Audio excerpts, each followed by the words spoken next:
you want to move on to Total what do we Divas. have? Yes, Total Total Divas. Divas. Yes. All right. I watched. I didn't watch it. I did not watch it on E. I watched it on the replay that Raw, and they were even hyping the hell out of this, pretty much. I watched the first episode of Total Divas.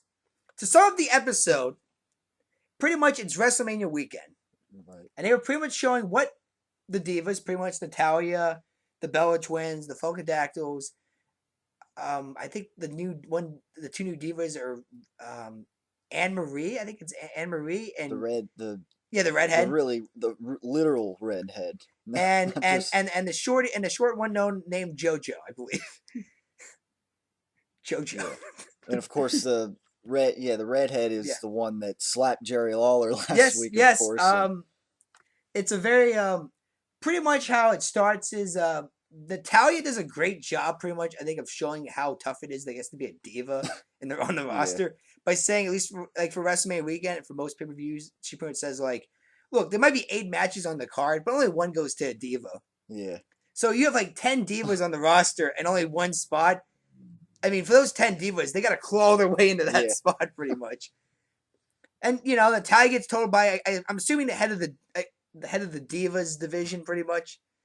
Like, if I guess as far as creatively for WWE, pretty much has to sit Natalya down and go, Natalya, you're not gonna have a match at WrestleMania. Yeah. And Natalya kind of plays it off up as, oh, well, I brought all my family down, for the event, and I think Tyson Kidd, who they are dating in real life. I think I did see him in a preview. Yeah. I think they are dating in real life in that. But actually, I think they just got married recently, or at least they're engaged and about to get married. And that might actually be featured on an episode, maybe. Really? No, but yeah, I mean, I saw a preview. Yeah. Or I didn't see the preview, but somebody mentioned that in a preview that they were showing, Nikki Bella complains that the redhead diva, I forget her name, looks like her, yeah. Which I don't know what. Well, I don't see Nikki it. Bella, all her life, Nikki Bella's grown up with an identical twin. I don't see it. Yeah, and then and like the first comment is like, well, there's WWE's writers for you. But I guess to go on the story after that, they tell Natalya pretty much, Natty, we have these 2 new divas coming in, and we want you to like chaperone them or watch over them. Natalya kind of gives like a oh, well, that's nice. And then she kind of like, I guess, because it's almost like they show the actual scene and then like show like, I guess, almost like a camera room and where they actually say how they actually feel. Yeah. And Natalia's like, well, this is great. The parents tell me I'm old. I gotta go train these young divas to take my spot, and I'm gonna get fired down the line, pretty much. Yeah, and that would make sense. And what really too. pisses her off is that when one of the new divas show up, Anne Marie, she doesn't have red hair right away. She has kind of like a Bella twin, like I remember seeing brown that hair in the preview. And and apparently because you can only have 2 brown head ladies in the Bella company. Twins, they tell Anne Marie you gotta turn your change the color of your hair to blonde, which pisses the hell off Natalya. And everybody was saying cat fight. Yeah. So maybe that's why they said, okay, change your hair to red so you don't look so much like. Well, no. Actually, what she eventually does is she goes and she says she's saying, "Oh, I can't do it. I can't do yellow." And I think she says something like, like I look like Simba from The Lion King or Mufasa or something. Yeah. So she ends up turning it red. Yeah, she shows it. Looks a little she thinks she should. Actually, they're joking it. They think she just fired herself because they bluntly told her change the color of your hair to yellow. And if you know what there to be creative, you do not disobey their orders. Yeah. Once you get the marching orders, Tyler, you listen. Yep. And she shows up, and our regular Divas lady goes, "Oh, what happened to blonde?"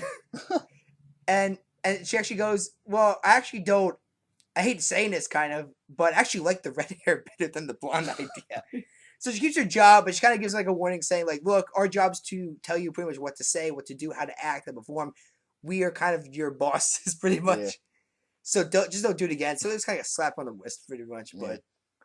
But the main focus, well, besides that, I guess you probably say we do see kind of which wrestlers actually dating. Like one of the Funkadactyls is dating one of the Uso brothers. like I said, Natalia's dating Tyson Kidd. I already told you Brie Bella's dating Daniel Bryan. Yeah. Now, was like Daniel Bryan and John Cena, were they like present on the show? Yeah, like, they were. They had a present. They had a presence. Pretty much the story, and I almost feel like this episode's the same of the season. Nikki kind of knows. They kind of bring up that John recently had a divorce with his wife. Yeah, which got last a lot of. year. And she's kind of like saying, so John's had an emotional state in his life right now. She actually says that on TV. It's like, yeah, John, John's kind of happy, and they're fishing and thinking John's backyard of his house in Florida. Because most guys live in, I think, Tampa, Florida region, pretty much. Like, I think most of our neighbors. And recently, so Nick's like, I want to keep saying, hey, do you want to move a relationship further? But I don't want to, like, emotionally hurt the man. Yeah. And I'm like, oh, well, this is great. So, we do run into, what eventually happens is, John apparently buys Nikki a brand new vehicle.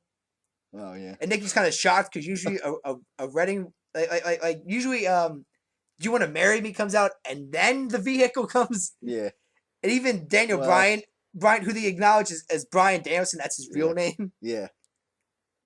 Even as Brie and Daniel walking over to like Nikki's house and they see the car and Bryan goes, I guess almost like unleashing like his inner Dr. Phil goes, well, this is kind of weird. I mean, usually from a guy perspective, he says like, usually, a ring comes first and then a vehicle. Yeah. But it's funny watching Bryan Danielson try to give, I guess, marriage or girlfriend relationships like support or advice. Yeah. It's like he's gonna be the Dr. Phil of this series. Yeah. So, but like I said, they eventually get to WrestleMania. Like I said, the Bellas and Funkadactyls are supposed to have this match, and there's actually a funny moment where the Funkadactyls are rehearsing with Brodus and Tenzai, and apparently Brodus gets pissed off at the rehearsing their entrance, and gets like in this one of the Funkadactyls' faces, and the Funkadactyl, like, I forget her name.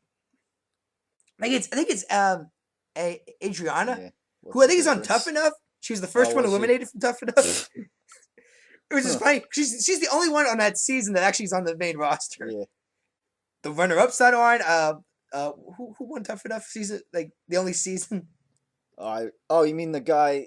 Big Andy. Big Andy got fired. The guy that's not in the that's not in the company now anyway. No, the only person who's in the company is the guy who got the lady who said that the best match in WWE history was Alicia Fox, and I don't know who the Diva she haven't mentioned. I think it was like one of the Bella twins, and she's like, no, Alicia Fox versus Michelle McCool. Yeah. And Austin goes without like saying a word, pretty much goes, "What? You're telling me in the history of the company?" Yeah. But she apparently is upset, and she goes up to like her boyfriend, who I think his name's Vincent, and says Brodus like got mad. And Vincent apparently not being behind the locker room, apparently does not know Brodus Clay. That or either WWE has just finally come out and said Brodus Clay is such a pussy in real life, pretty much. Because Vince is now saying, I want to go to the locker room, I want to call this guy out and beat the shit out of him. Yeah. And even like Natalia's like trying to tell him to calm down, like, don't do this, you might get your girlfriend fired. Because they do not encourage locker room fights between, because first of all, he's not even a wrestler, he's just like there for support. Yeah. So I don't know. I kind of was like hoping for at least some kind of like on camera action with Brodus Clay, just to see how Brodus in real life is. Yeah. But like I said, we eventually get to WrestleMania, and Natalia and Anne Marie and JoJo are up in like the press box, looking over Mania the whole night. Yeah. And I think after the Triple H Brock Lesnar match, well, actually, here's the funny thing. The Bella Twins the Funkadactyls having a wardrobe problem. Their costumes are not done yet. Their ring attire is not done yet. And as this is going on, they're showing the Punk Taker match, and they keep screaming at the ladies, "Can you finish up soon? We are next." Yeah. Which means, according to this show, they were going on after Taker and Punk. And before Lesnar. But no. It gets better though. They said that. I'm trying to think first. Hang on, So they finally get this thing done. They finally get their whole attire together. Yeah. And they're like running to the entrance and that, and they actually see the Bellas going through the curtains for the entrance way, and then like right behind, and they're all ready to go.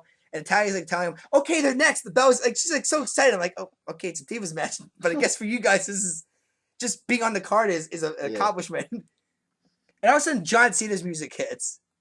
Which I even admit, that shocked me because I felt like it came out of nowhere pretty much. Because, I was expecting the Bellas and match to happen eventually. And when John Cena happens, Natalia's like, this is weird. This is supposed to happen. It's supposed to be on the card at this stage. And automatically it starts hitting me. Wait a minute. I believe we just skipped the match though, because the way they're wording it, it's that it's Taker and Punk that came on, and then the match, and then what I think we're missing a match before we get to Rock Cena here, and I didn't know why, but then I hear the explanation of why they got cut, and Natalya comes down to the locker room to see that the Bellas and the Funkadactyls, and they're like very upset, And she says, what the hell happened, guys? You guys were supposed to be on it this time. And they go, we got cut due to time constraints. The match before us went too long. And I said, bingo! Triple H and Brock Lesnar went too long. But I guess because Triple H is Triple H, you can't say he screwed a bunch of divas out of a WrestleMania payday, pretty much. Not to mention, Brodus Clay, that's the best thing too. You don't even see Cody Rhodes, Sendel, Tensai or Clay's reaction. And I guarantee you they were just as pissed off as they were that they're going to get cut. So, according to Triple H's mind, like most people figured, he is a diva in real life. Because he can even man up and admit now that according to this show that WWE produces, he and Brock Lesnar, he and Brock Lesnar are responsible for these girls not getting a WrestleMania payday. No, it's Taker and Punk's fault. A match went on way before we did. Yep. So that's how the show pretty much ends. Then they show like a season preview, and it goes as far as pretty much showing stuff like how Nikki hates how well Bryan Danielson and Brie Bella's relationship is better than her and John's relationship. Nikki, it shows the Divas. It shows the Bellas and all the Divas going to Vegas, and how they get drunk one night, and one of the Bellas actually like collapses, almost hits their bangs their head on a table almost. Natalya pretty much is pissed off in one of the clips and wants to get she's very upset, and she's wearing either a swimsuit or bra and panties. I don't know. As sad as it is, I don't know what. Oh, I know she barely has any clothes on, and she goes up to Tyson Kidd, who just lets her lay on his knee, and just starts rubbing her head hair.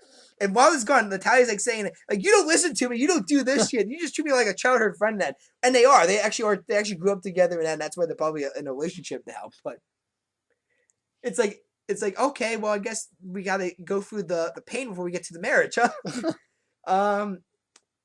Pretty much talk about how the new divas are slowly starting to steal the spotlight of the veteran divas, which pisses off one of the Bella twins apparently.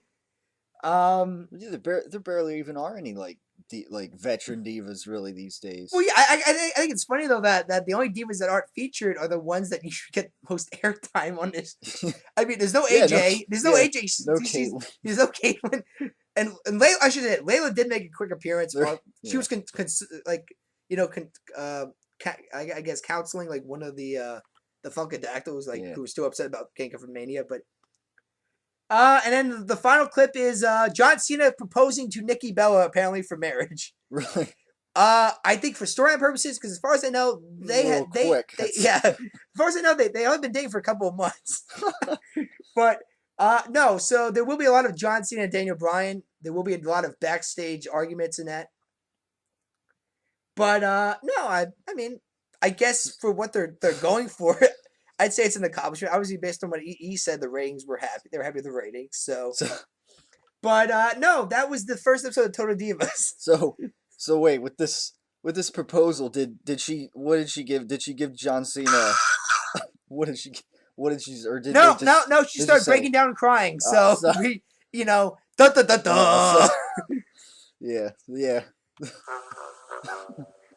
Maybe that's not quite the right, but oh my god! But yeah, no, that was the pilot episode of Total Divas. Like I said, I'm probably not gonna be a follower, but based on the first episode, I am intrigued. It seems they're all over the place. I am intrigued by the Bryan Danielson and John Cena relationship because It feels like you will see a lot of oh, but there is even a quick clip for the preview where they show a shirtless John Cena on bed making out with Nikki Bella, Oh boy, yeah, which I'm sure is gonna piss a lot of female John Cena fans.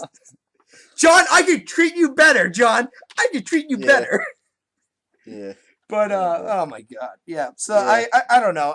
I'm not gonna be a fan of the show. I kind of knew to begin with, but I just said I yeah. gotta watch It's the not first my thing episode. either. I gotta watch at least the first episode. I Yeah, gotta see what the hell this show's gonna be again, about. yeah, and again, it's another reality show. I mean, Well, so keyword, you know, it's and it's not built. WWE. Yeah, but that's the thing there too. I'm even curious how if any of this shit is real. Yeah, Most of our I shows, mean, obviously, there's it's real life relationships here, but yeah, but I feel like a lot of this is heavily staged just for entertainment yeah, purposes. I mean, come on, John's such a good, kind-hearted person, but he's such an emotional state right now. yeah. I'm just like, He's a WWE champion. And, yeah, I don't know. he has the highest paycheck in the company, probably. Yeah, lives in a nice house. Yeah, I don't know how this guy could be Yeah. depressed Oh right now. man. Yeah. Yeah, oh man, depressed. Yeah, very depressed right now. Yeah. I'm dating a hot girl right now. Yeah, I mean, yeah, Yeah. yeah, that makes me think. Let's see what Yeah. Silence of the Wild.